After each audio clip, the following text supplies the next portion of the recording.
और इस वक्त की ब्रेकिंग न्यूज आपको बता दें, किसान आंदोलन से जुड़ी है बड़ी खबर। आज किसान सद्भावना दिवस मना रहे हैं। सद्भावना दिवस पर किसान एक दिन का उपवास रखेंगे। सुबह 9 बजे से लेकर शाम को 5 बजे तक किसानों की ओर से ये उपवास रखा जाना है। जी हां, बड़ी खबर है। 26 जनवरी को हुई हिंसा के बाद किसानों ने जिस तरह का फैसला लिया है कि उपवास रखना है, सद्भावना दिवस मनाना है। अगर ये चीज पहले ही हो जाती तो शायद हिंसा नहीं होती, एक इंसान की मौत नहीं होती और करीब सैकड़ों पुलिसकर्मी घायल नहीं होते। हालांकि अच्छी खबर यह है कि आज पूरे दिन उपवास रखने वाले हैं किसान, सद्भावना दिवस मनाएंगे। शाम को करीब 5 बजे तक उनका उपवास चलेगा, जिसके बाद वो अपने आंदोलन को और शांतिपूर्ण तरीके से आगे बढ़ाने की बात कर रहे हैं। और इधर सिंघू बॉर्डर पर पत्थरबाजी के मामले में अलीपुर एसएचओ पर तलवार से हमला हुआ, उस पर करीब 44 लोगों को गिरफ्तार किया गया है। एसएचओ अभी तक अस्पताल में भर्ती हैं, घायल अवस्था में। बिल्कुल, आपको बता दें कि कल दोपहर अचानक यानी कि जो आसपास के लोग थे, नरेला और आसपास के जो ग्रामीण इलाके, वहां से लोग इकट्ठे हो गए सिंघू बॉर्डर पर और वो किसानों के टेंट तक पहुंच गए। उनके टेंट्स को फाड़ा गया, उनकी जरूरत की जो चीजें थी उन पर तोड़फोड़ की गई, जिसके बाद ये पूरा मामला गरमा गया। दोनों ओर से पत्थरबाजी हुई, पुलिस बीच बचाव करने के लिए पहुंची और उसी दौरान एसएचओ को तलवार से घायल किया गया। इस पूरे मामले पर अब तक 44 लोगों की गिरफ्तारी हो चुकी है। बड़ी खबर यह है, हालांकि अच्छी खबर यह है कि प्रदीप पालीवाल जो कि एसएचओ हैं अलीपुर थाने के, वो अभी सुरक्षित है, हालांकि जख्मी हैं। दुख की खबर यह है कि किसान और किसान आंदोलन में जो शामिल लोग हैं वो इस बात को बार बार कहते हैं कि शांतिपूर्ण तरीके से आंदोलन होना है, कर रहे हैं, लेकिन 26 जनवरी की तस्वीरें देश अभी नहीं भूला। उसके बाद कल सिंघू बॉर्डर पर नरेला से एक भीड़ आती है, हाथापाई होती है और पुलिस को घेर कर लोग मारते हैं, जिसमें करीब 4 पुलिसकर्मी जख्मी हुए। हालांकि अमित शाह भी उन पुलिसकर्मियों से मिलने पहुंचे थे, उन्होंने देखा, उनका हालचाल लिया, लेकिन अच्छी बात यह है कि अभी उनकी हालत ठीक है, वो खतरे से बाहर है। वहीं सिंघू बॉर्डर पर किसानों और स्थानीय लोगों के बीच जमकर भिड़ंत हुई। हालात यहां तक पहुंचे कि जमकर पथराव हुआ और पुलिस को लाठीचार्ज करना पड़ा। स्थानीय लोग तिरंगे के अपमान को लेकर किसानों से बॉर्डर खाली करने की मांग कर रहे थे और जमकर नारेबाजी भी कर रहे थे। लेकिन इसी मुद्दे को लेकर सिंघू बॉर्डर पर घमासान शुरू हो गया। हालांकि भारी तादाद में पुलिस सिंघू बॉर्डर पर मौजूद है, लेकिन उनके रहते एक दूसरे के खिलाफ नारेबाजी हुई।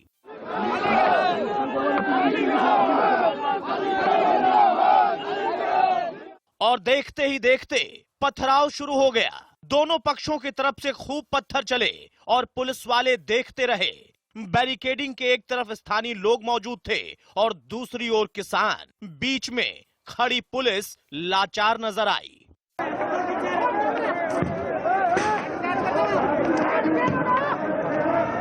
इस पथराव में दोनों तरफ से कई लोग जख्मी हुए। इसके अलावा पुलिस वालों को भी चोट आई।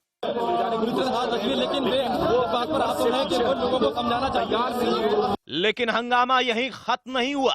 पुलिस के साथ खड़े नजर आ रहे कुछ लोग बैरिकेडिंग के पास तक गए और तकरार तेज होती गई। इसी बीच एक किसान ने हथियार के साथ हमला बोल दिया। दिलचस्प बात यह है कि पुलिस ने इस नकाबपोश आदमी को कुछ भी नहीं कहा, हालांकि इसने भी किसानों पर हमला किया था।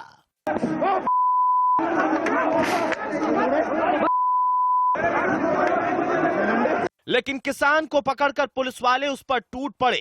पुलिस के अलावा स्थानीय लोगों ने भी उसे बुरी तरह से मारा।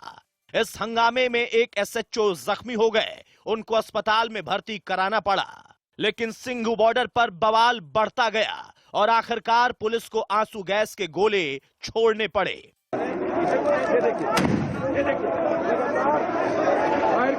बॉर्डर पर दोनों तरफ तनातनी का माहौल देखते हुए पुलिस सतर्क थी।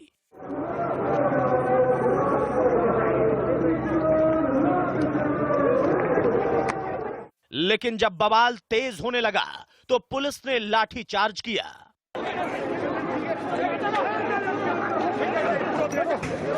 इससे पहले बॉर्डर पर बड़ी तादाद में स्थानीय लोग तिरंगा लेकर जुटे और किसानों को वहां से हटाने की मांग करने लगे।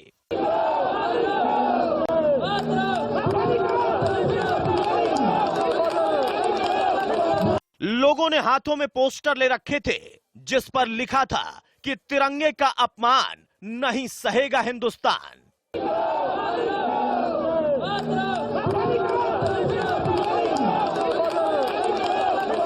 स्थानीय लोगों की दलील है कि बॉर्डर पर किसानों के जमावड़े की वजह से उनको परेशानी हो रही है और ट्रैफिक जाम होने से आवाजाही में मुश्किल है।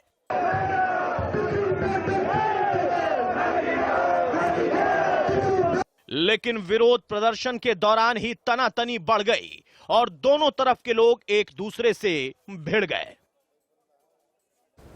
और सीधा रुख करेंगे गाजीपुर बॉर्डर का। वहां से मेरे सहयोगी ऐश्वर्य जैन लगातार ग्राउंड जीरो पर मौजूद है, रिपोर्ट कर रहे हैं। सीधा रुख कर लेते हैं ऐश्वर्य का। ऐश्वर्य, इस वक्त वहां पर क्या चल रहा है, स्थिति क्या बनी हुई है? चूंकि अब पश्चिमी यूपी और हरियाणा से भारी तादाद में किसानों का वहां पर जमावड़ा लगना शुरू हो चुका है। ऐसे में ये आंदोलन किस ओर आगे बढ़ रहा है? ज्यादा से ज्यादा तस्वीरें दिखाइएगा और जितनी ज्यादा हो सके किसानों से बातचीत भी कीजिए। देखिए, सुबह का वक्त है और लगातार यहाँ पर किसान इकट्ठा होते जा रहे हैं, क्योंकि आज 30 जनवरी है और साफ तौर पर महात्मा गांधी की डेथ एनिवर्सरी पर उपवास रखा जा रहा है। 24 घंटे का उपवास है। किसान, आप किसान एकता मोर्चा के स्टेज पर देख सकते हैं, जो लगातार बैठकर वहां पर उपवास कर रहे हैं और हजारों की संख्या में यहाँ पर किसान लगातार हरियाणा से और पश्चिमी उत्तर प्रदेश से इकट्ठे हुए हैं। और इनका साफ तौर पर कहना है कि अब यहाँ से तभी लौटेंगे जब कहीं ना कहीं इनकी जो मांगे हैं वो पूरी होंगी। कई किसान हमारे साथ मौजूद है, पहले उनसे बात कर लेते हैं और जानने की कोशिश करते हैं। आप कहाँ से हैं बताइए? संबल यूपी। कब आए थे आप? कल सुबह। तो कब तक यहाँ पर बैठने की तैयारी? जब तक काले कानून वापस नहीं होंगे।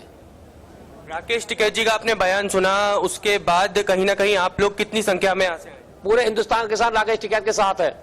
जब तक वो नहीं कहेंगे तब कोई यहाँ से नहीं जाएगा। आप कहाँ से आए बताइए? यूपी संभल। कितने लोग आए आप लोग साथ? वहाँ से हैं लगभग 2-3 हजार लहान लगभग ऐसे होंगे। कल ही आए हैं आप लोग? यहाँ सुबह साथ आए, सब बहुत आदमी है। आप बताइए, आप कहाँ से आए? हरियाणा था। यहाँ 5 लाख जनता आने लग रही है हरियाणा था। पूरा सहयोग देगा टिकैत साहब ने। अच्छा। और सारा किसान ऐश्वर्य, आंदोलन नुआ चलता रहा जब लगे ये कानून वापिस नहीं हो। ऐश्वर्य, एक और बात गलत खबर मैं आपसे पूछना चाह रहा था कि राकेश टिकैत इमोशनल हुए, उसके बाद जो दशा और दिशा है आंदोलन की बिल्कुल बदल गई। अभी मैं और प्रिया खबर पढ़ रहे थे कि हरियाणा से तमाम इलाकों से लगातार किसान आ रहे हैं, पश्चिम यूपी से बहुत सारे किसान लगातार आ रहे हैं। देखिए, जब भीड़ बढ़ती है, तादाद ज्यादा होती है, तो लॉ एंड ऑर्डर की सिचुएशन खराब होनी बिल्कुल तय है। हमने इसकी तस्वीरें 26 जनवरी को देखी। पिछले 2 महीने से जो कुछ हो रहा है आंदोलन के नाम पे, वो हम और आप देख रहे हैं। लेकिन बड़ा सवाल यह है कि जब सरकार को पता है कि करीब 5 से 10 लाख लोग और पहुंचने वाले हैं दिल्ली में, तो सुरक्षा के इंतजाम कितने किए गए हैं? कितनी पुलिस तैनात की गई है? RAF है, CRPF है, SIF, कितने सुरक्षा बल आपको वहां दिखाई दे रहे हैं, जिससे लगता है कि अगर भीड़ बढ़ेगी तो हालात कंट्रोल में रहेंगे? देखिए, लगातार सिंघू बॉर्डर की बात की जाए, टिकरी बॉर्डर की बात की जाए या गाजीपुर बॉर्डर की बात की जाए, तो तमाम बॉर्डर्स पर लगातार पुलिस फोर्स को बढ़ाया गया है, क्योंकि कहीं ना कहीं लॉ एंड ऑर्डर सिचुएशन को भी मेंटेन करना है। यहाँ पर मैं स्थिति जहाँ देख सकता हूँ, यहाँ पर जो पूरा का पूरा स्टेज लगाया गया है, उसके आसपास पुलिस नजर नहीं आ रही है, लेकिन कुछ दूरी पर, यानी 1 से 1.5 किलोमीटर की दूरी पर यहाँ पर पुलिस की भारी फोर्स तैनात है, क्योंकि किसी भी तरीके की लॉ एंड ऑर्डर सिचुएशन ना बिगड़े। क्योंकि लगातार यहाँ पर कह रहे हैं कि लाखों की संख्या में हरियाणा से, पश्चिमी उत्तर प्रदेश से लोग यहाँ पहुंच रहे हैं और उस सिचुएशन को देखते हुए कहीं ना कहीं पुलिस की भारी तैनाती है। पैरामिलिट्री फोर्सेस को भी डिप्लॉय किया गया है, वाटर कैनन्स को डिप्लॉय किया गया है। लेकिन गाजीपुर बॉर्डर की बात की जाए तो शांतिपूर्ण तरीके से यहाँ पर अब धरना प्रदर्शन जारी है। लगातार स्टेज से भी बार बार किसानों को कहा जा रहा है कि आप ही व्यवस्था बनाइए, क्योंकि ये आपका ही आंदोलन है। और लगातार शांति से यहाँ पर लोग बैठे हुए हैं और दिखाऊंगा मैं आपको। देखिए, यहाँ पर जो भी किसान बैठे हुए हैं वो शांतिपूर्ण तरीके से अपना आंदोलन कर रहे हैं और पुलिस यहाँ पर नजर नहीं आ रही है, क्योंकि कहीं पर भी इस तरीके की स्थिति यहाँ पर है नहीं है कि पुलिस की जरूरत भी पड़े। बैरिकेडिंग्स लगा के रखे और शांतिपूर्ण तरीके से यहाँ पर लगातार आंदोलन कर रहे हैं। पुलिस अपनी जगह पर गश्त पर है। ऐश्वर्य, खबर यह भी है कि आज किसान सद्भावना दिवस मना रहे हैं, उपवास रखने वाले हैं सुबह 9 बजे से लेकर शाम को 5 बजे तक। और 26 जनवरी को जो हिंसा हुई है, कहीं ना कहीं उपवास रखकर किसान उसका प्रायश्चित करना चाह रहे हैं, ऐसी भी खबरें हैं। इस बारे में भी किसानों से जरा बातचीत कीजिएगा। देखिए, ये स्टेज पर मैं आपको बता दूं, जो किसान बैठे हुए हैं वो उपवास पर है और 24 घंटे का ये उपवास रखा गया है, क्योंकि 26 जनवरी को जो हिंसा हुई है उसके खिलाफ और आज 30 जनवरी को जो महात्मा गांधी की डेथ एनिवर्सरी है उस पर भी, उसके उपलक्ष्य में भी यहाँ पर लगातार जो 11 किसान है वो 24 घंटे के उपवास पर है। और यहाँ से साफ तौर पर एक संदेश दिया जा रहा है कि शांतिपूर्ण तरीके से उपवास कर सरकार को एक मैसेज देना चाहते हैं कि यहाँ पर किसी भी भी तरीके की स्थिति बिगड़ी नहीं है। वहीं दूसरी ओर भी लगातार किसानों का कहना है कि हर रोज 11 किसान स्टेज पर 8 घंटे से 9 घंटे का उपवास रखते हैं, मौन व्रत रखते हैं और उसके बाद यहां से उठते हैं। और इसी तरीके की स्थिति आज भी बनी हुई है। साफ तौर पर जो किसान स्टेज पर हैं अभी वो उपवास पर बैठे हुए हैं।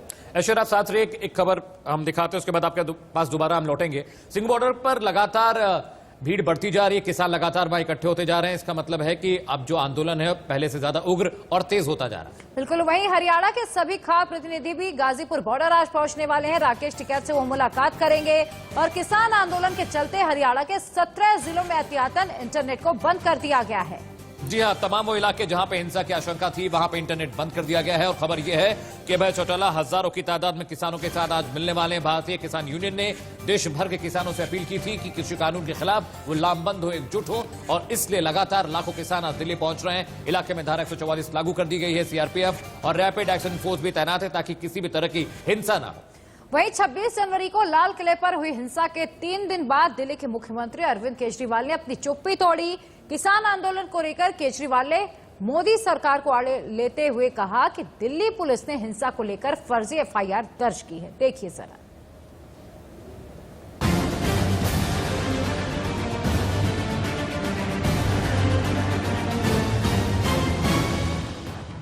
एक बार फिर से किसान आंदोलन जोर पकड़ रहा है। देश के अलग अलग इलाकों से किसान दोबारा दिल्ली का रुख कर रहे हैं। भारतीय किसान यूनियन के नेता राकेश टिकैत ने दो टूक कह दिया कि जान जाएगी लेकिन आंदोलन खत्म नहीं होगा। इस बीच आम आदमी पार्टी इस मौके का सियासी फायदा उठाने की पुरजोर कोशिश कर रही है। गणतंत्र दिवस के मौके पर राजधानी में हुई हिंसा को दिल्ली के मुख्यमंत्री अरविंद केजरीवाल ने दुर्भाग्यपूर्ण करार दिया है।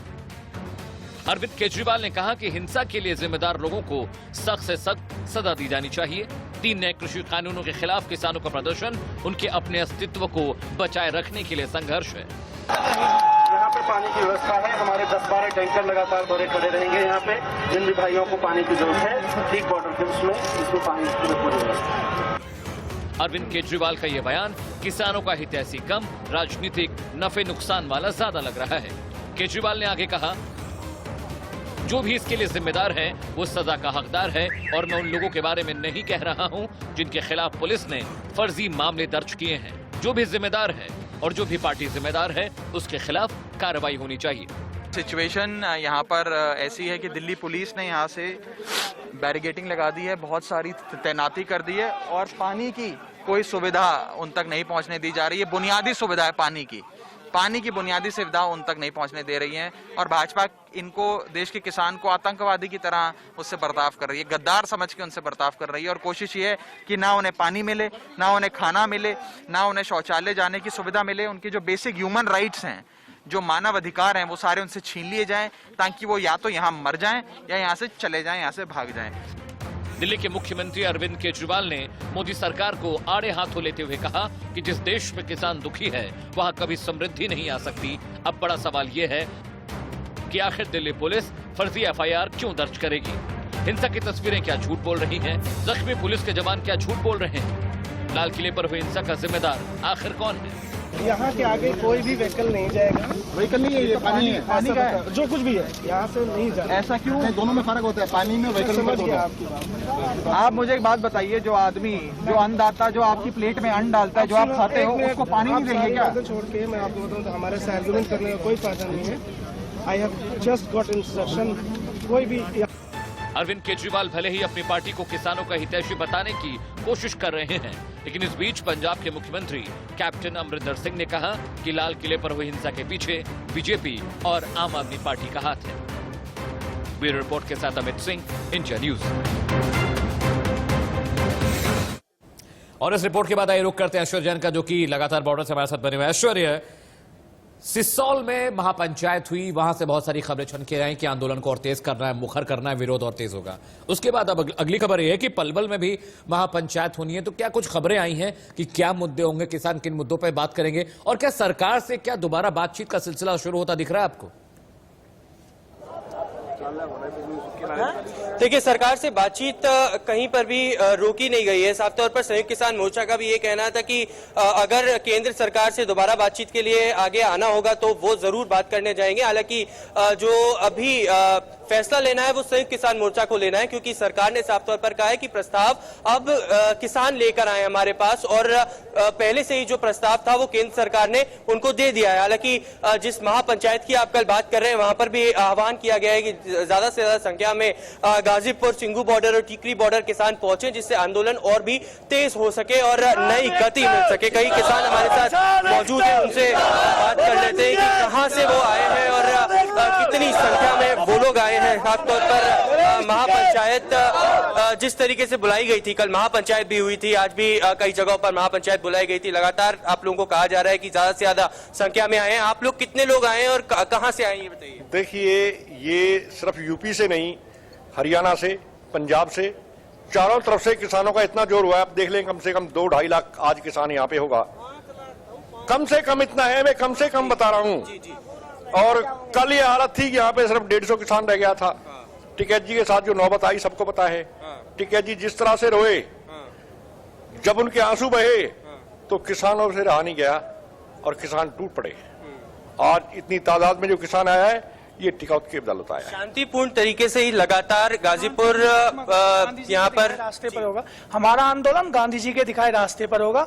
हम कोई दंगाई प्रवृत्ति के लोग नहीं है। हम तो बड़े सीधे साधे मामूली किसानी करने वाले, शहर के लोगों को दूध देने वाले, गेहूं देने वाले और जो लोग खाने की वस्तुएं और देने वाले। शांतिपूर्ण तरीके से पूरा। आप कहाँ से आए ये बताइए। हम उत्तराखंड बाजपुर से आए हैं जी। कितने लोग आप लोग आए हैं। हम 25 लोग आए हैं, कल शाम को पहुंचे। कल ही शाम को पहुंचे हैं। तो देखिए, लगातार ये बात साफ तौर पर पता लग रही है इनसे बात करने के लिए कि जैसे ये भी कह रहे हैं कि कुछ 150, 200, 500, 1000 लोग ही रह गए थे जिस दिन ये घटना घटी, लेकिन उसके बाद अब यहाँ पर लाखों की संख्या में किसान पश्चिमी उत्तर प्रदेश, हरियाणा, पंजाब से पहुंच रहा है। और इन महापंचायतों में भी लगातार ये आह्वान किया जा रहा है कि अब ज्यादा से ज्यादा संख्या में पहुंचे और आंदोलन को और तेज करें, जिससे सरकार पर अब दोबारा से इन कृषि कानूनों के खिलाफ दबाव बनाया जाए। बिल्कुल ऐश्वर्य, बहुत बहुत शुक्रिया आपका इस तमाम जानकारी के लिए। नजर बनाकर रखिएगा, अपडेट आपसे लेते रहेंगे। और इसी बीच एक और बड़ी खबर बता दें, किसान आंदोलन के समर्थन में आरजेडी एक मार्च करने वाली है। पटना में आज आरजेडी ये पूरा मार्च निकालेगी, मानव श्रृंखला बनाएगी और किसानों को समर्थन देगी।